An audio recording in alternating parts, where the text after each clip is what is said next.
marka hore soo dhawaada saaxiibayaal waxaan rabaa inaan ka hadlo muuqaalka idin muuqda gabdhaha iskale. Gabadhan waxaa lagu magacaabaa sharootada sanka uga xiran tahay Mrs. Won. Waxay aad u isticmaashaa TikTok-ga.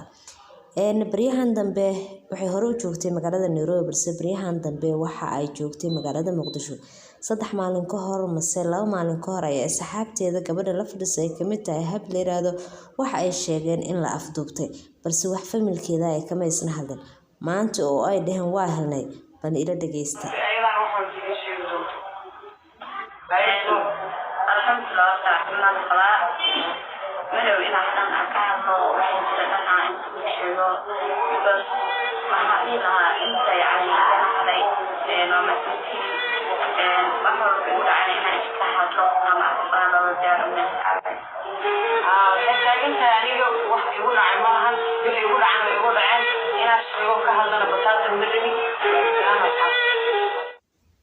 waxaan filayaa saxaabi inaad soo daawateen muuqaalka. Haddii aan gabadha dambe oo gabadha wareysanaysa hadalkeeda u raacno oo ah gabadha saaxiibadeeda oo maalintii hore noo soo bandhigtay 2 maalin ka hor, waxa ay leedahay waxay tiri wax ugu dhaca malahan cala kulli xaal. waxaan leeyahay dhalinyaro ee social media aad ay u isticmaashaan magaalada Muqdisho aad joogtaan, dad ayaan wali arag muuqaalo qaldan ka aaminsan. Sidaa darteeda ha uga sii darinina awoodiina ha ahaato mid aad wax wanaagsan ku soo bandhigtaan.